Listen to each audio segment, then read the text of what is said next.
Say what's cracking, YouTube? It's your boy 16 to life, and I'm back like I'm on a parole violation. Yard down! Now, for those of y'all new to my page, in 1994, I got arrested. I was eventually sentenced to 16 years plus life, and I ended up serving 24 years straight in the California prison system. During those times, I accumulated some good stories, and I'm going to share a story with y'all today. In the event you happen to like this story, then definitely be sure to hit that like button, leave a comment, subscribe to my channel, and most importantly, be sure to hit that notification bell.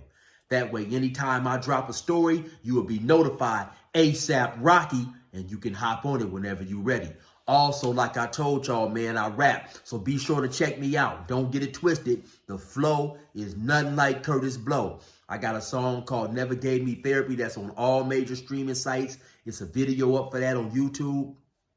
It's a video up for a song I got called Go From Here. Matter of fact, just stroll to my YouTube playlist, scroll down to where it goes. It says gas stations, and you will hear all my music there. And on everything, I'm sure you're going to be surprised. Now, with that being said, let's hop into this story. Now, this particular story right here, this is not a prison story. This is one of my Montana stories. If y'all been keeping up with my page, some of you guys may know that in 1989, I started going out to Billings, Montana. I had some cousins who lived out there, and I went out there to visit them. Now, I know a lot of cats is thinking like, damn, it's black people out in Billings, Montana. But, you know, actually, it was quite a decent amount of people out there. You know, you had a lot of blacks who had came out there possibly on sports scholarships. They have two colleges out there, Rocky and Eastern. Matter of fact, that's how we ended up going out there. I had an uncle who had got a football scholarship out there. So anyway, when I get out there, I had my older cousin. He was hustling, you know, selling dope and this and that. And of course, that was right up my alley. So that's what I started doing. Now, they had a decent amount also of pimps who was out there. They had some from Rockford, Illinois. They had some from Chicago, you know, from different little spots, from Georgia or whatever. Some of the pimps who was out there, man, it was Black Steve, another one named Light Steve. They was both, I believe, up out of Rockford, Illinois. You had Rufus, you had Fruit, you had Antoine, and this one's going to be about my partner, Ice Cream. And so we used to frequent a bar by the name of the Arcade Bar. And, you know, we'd hang down there, you know, those of us who was hustling or whatever, you know, a lot of pimps, a lot of people down there drinking, having fun or whatever. Now, you know, me, I'm from a small town, man, so I'm going to keep it 100. Seeing all these pimps and all this type of stuff back then, like I say, this is 89, man. It was intriguing to me, you know, especially on Friday and Saturday. These dudes would come down there dressed to the nines, man. They'd be in three-piece suits, all they jewelry on, pulling up in Cadillacs, popping it, you know what I'm saying? Talking that real pimp talk, you know. And by me selling dope, you know, they was coming to get at me for that pimp powder. Yeah, what's going on, man, Jones? Give me a shot of that pimp powder, Jones. Give me a shot of that pimp powder, Jones. That's what they always used to say. And then back then, of course, too, you know, I'm selling them $100 a gram. So every time they come to spend, that's $100. That's a big step up from selling dope in California, selling rocks, where what I was selling down there, you know, was $10, $20 rocks. You know, a $20 sale where I came from was a big sale. So that definitely was a step up, you know what I'm saying? And so another thing I took up hanging around all these pimps was gambling. You know, they did big time gambling all the time. Now, I did a little gambling out in Cali, but not to the degree that these dudes, you know, they love to gamble, man. And it was big money, you know, being wagered on these games. You know, some of the games probably would go like this. You know, I shoot $100, 100 I shoot, 100 I hit. So whoever is fading me, that's, you know, he's matching me. You know what I'm saying? So now that's already $400 in the pot. In the event I catch a point, then I'm betting another $100 on the six. So it was many times, man, where, you know, and I was extremely lucky on them dice. Many times I won $15,000, $20,000. There were some times I lost $3,000 or $4,000, but I definitely won way more than I lost, you know. And like I say, I just happened to be lucky, man.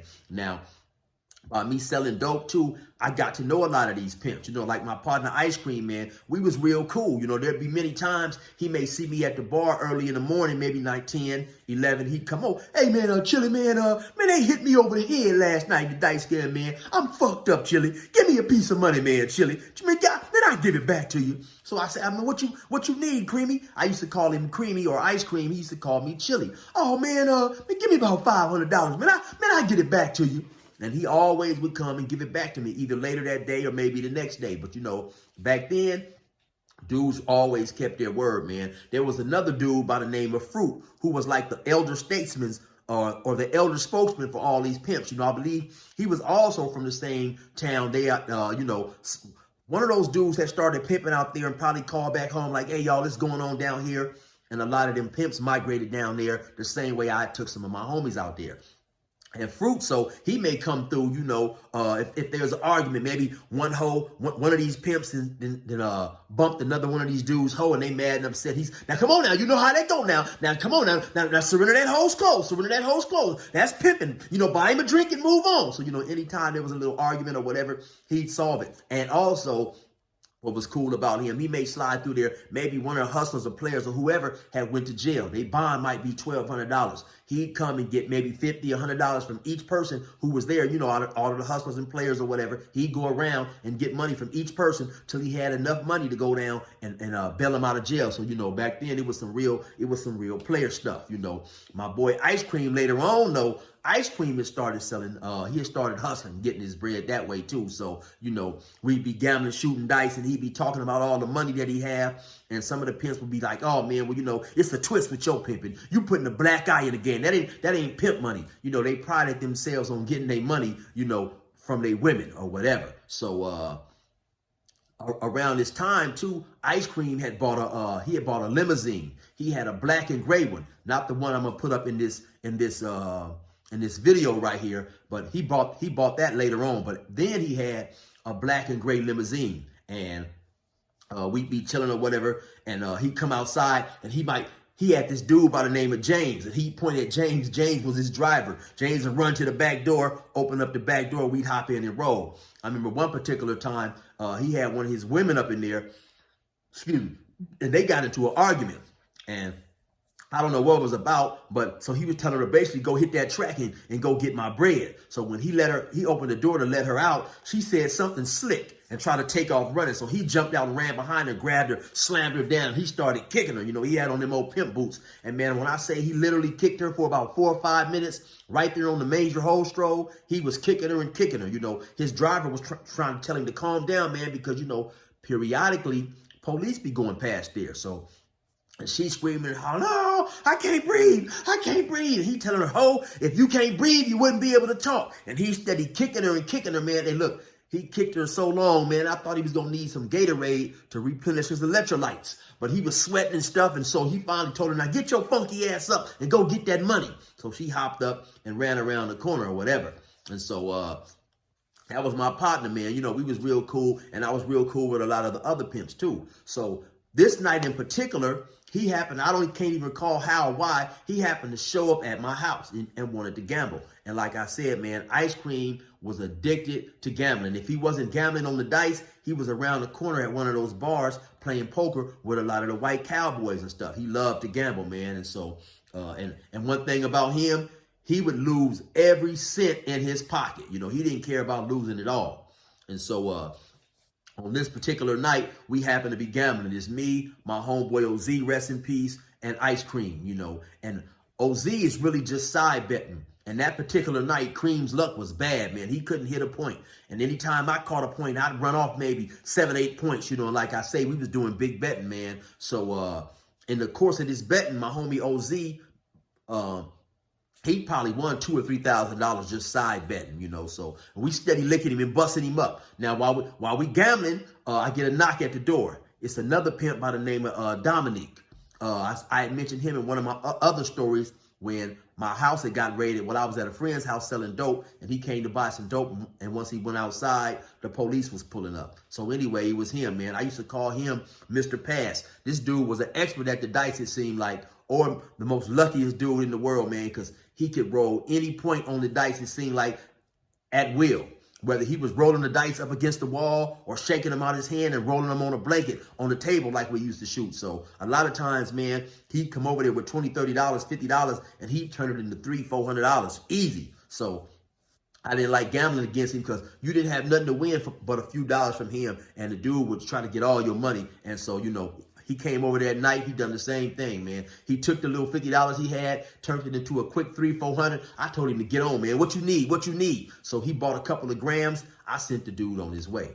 And so maybe another hour or two after that, finally ice cream is broke. You know, I forget how much I won from him. Probably maybe about $8,000, $9,000, like I said. And the homie OZ had won a couple thousand from him too. So now by this time, it's probably about 5 o'clock in the morning. So he say he going to get some more money. He'll be right back. So when he leave, I tell the homie OZ, I said, hey man, what's up? You feel like going to get something to eat? So we hopped in the car. We got on, man. So while we out there riding around, some type of way Ice Cream seen us and got behind us. Like Ice Cream is in one of his long Cadillacs trying to chase us. You know, because we laughing and clowning. We don't want to do no more gambling. You know, we got all your money. We cool on you. We'll catch you at a later date. You know what I'm saying? So he following us through the alleys. So finally I told the homie OZ, I said, when we go through this alley right here, hop out and pull one of these big old trash cans. They had some big plastic trash cans in the alley. And so he couldn't follow us. So he pulled the trash can down, man, and we got on. You know, we giggling and laughing and stuff, you know. And so I went and dropped him off. So about 6 or 7 o'clock, I go back to my house. I go to sleep, man. Maybe about an hour or so later, I hear a knock at the door. You know, I get up, I go open the door. It's Ice Cream and the dude, Dominique, you know. He said, what's going on, Chili? Let's gamble, Chili. You ain't going to win all my money, Chili. I said, man, I'm cool right now. Oh, no, you going to gamble, Chili. That's what you is going to do. You going to gamble, Chili. I said, no, man, I ain't doing no gambling. So I go back to my room. I lay down in the bed. So they follow me. They come down there. And to this day, I can't remember who was at the side of my bed where my jacket was with my money in it and who was at the foot of my bed. But all of a sudden, I hear Ice Cream say, oh, okay, he ain't going to gamble. And let's go. And so they leave. So I'm saying to myself, damn, that dude gave up quick because, like I say, he was addicted.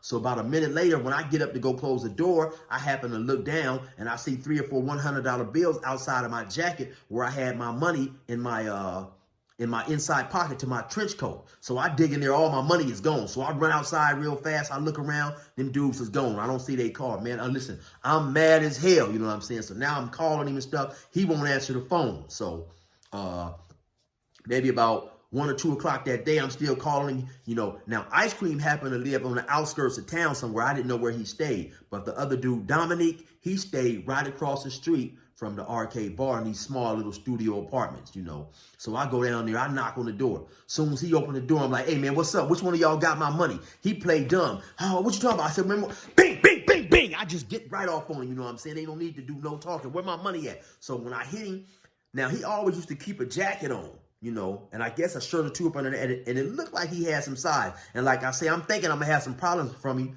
because I'm not nothing but 140 pounds. You know, I'm a small dude. But when I give him that cold 3-piece, he fall right on the couch and go to screaming, literally like a kid screaming and hollering. So I hop on top of him like, where my money? Where my money? I get him again. Bing, bing, bing. Now all of a sudden, I hear the homie OZ say, you better not stab my homeboy. So I turn around and look up. She's going in the where you keep the knives, and she grabs the big old giant butcher knife. And she starts coming toward me. So I back out. We run up out of there. Now, when I turn around, get up outside the little house, all of a sudden, some shots go off. Boom, boom, boom, boom, boom, boom. So now, I happen to see another one of my partners, man, one of my partners from Chicago driving down the street. I flag him down, hop in the car with him. Me and OZ hop in the car. I leave my car parked around the back of the house. I have him drop me off at another one of my partner's house. So now when he dropped me off, just so happened, that partner of mine, he got a police scanner. So he turned the police scanner on, and yeah, they didn't call the police. The police is up there and stuff, you know. Long story short, they end up towing my car. So I also told my partner, man, I said, man, call Ice Cream, man. Tell him we down here gambling. I told him what happened, how they had stole my money. I said, tell him we down here gambling. Tell him to come over. So he called him. But Ice Cream wouldn't come over. And I'm going to keep it 100, man. It's good he didn't, because it would have been bad for both of us. You know what I'm saying? But he didn't come over, which also strengthened my mind that, yeah, he had stole my money. Because like I said, he ain't never missed a dice game. So finally, it's about 7 or 8 o'clock, man. I tell myself, I got to go up here and try to face the music and get my car, you know. So now, I go up there to the police station, you know. I said, hey, man, you know, y'all got my car, man. What's going on? So they told me to come in the back. You know, they wanted to talk to me about an incident that had occurred earlier. So, you know, so they get me back there and stuff. They never handcuffed me or nothing, but they get me back there and they told me, you know, Dominique said I came over and beat him up and then shot at him. I said, well, listen, man, yeah, we got into a fight. I don't know nothing about no shots. Now, I also had, after I ran out of the house, I ended up running out of I left my shoe, my beeper had fell off, and the police had my beeper and my shoe. Now, the cold part about back then, I had one of those beepers where you could call and leave a message. So I would tell the people, don't say nothing about no dope, man. Just tell me where you at and tell me, you know, or give me your number. But the whole time the police is telling me about what, you know, what's going on, my beeper's steady going off. He got it sitting on the desk. It's right there going off. I never forget, man. There was this dude by the name of Dale. He kept saying, hey, chill, man. Come on, man. I'm at the Brown Jug. The Brown Jug was a bar around the corner from the arcade. I'm at the Brown Jug, chill. I got 300, man. I need 3 grams. Chill, come on. Come over here, you know. And there was a couple other dudes calling, man. So the whole time, the police are just looking at me. You know, like I say, by this time, they know I'm out there selling dope. And I'm just shaking my head, man, because these dudes are leaving these messages, you know. And so I tell the police, listen, man, I don't know nothing about no shooting, man. You know, I done ran out my shoe. My beeper is here. I said, listen, man, I don't know nothing about that. You know, so the dudes are steady trying to say that dude said I shot at him. I beat him up. I said, yeah, we got into a little fight, you know. So he played this game for a little bit. Then he finally said, well, yeah, man, it don't make no sense, man. If you were shooting, you know, why would you leave your car? Why would you run out your beeper? I mean, why would you run out your shoe, leave your beeper here? I said, well, listen, man, like I say, I don't know nothing about nothing as far as no shooting, man. So long story short, he ended up telling me, man, I asked him, I said, so what's going to happen, man? He said, more than likely, I'm going to send this to the DA and he going to throw it in the trash can where it needs to be, you know. And so they gave me the keys to my car and I went on and I never heard no more about it, man. Not too long after that, Ice Cream ended up going to jail on a federal case, man.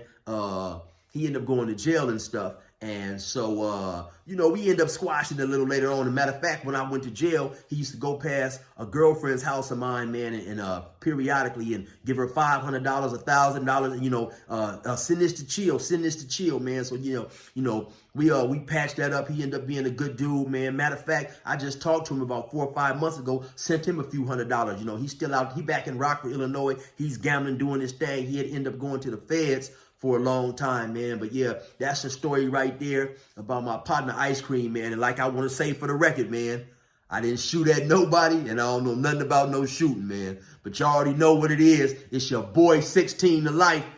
Resume normal program.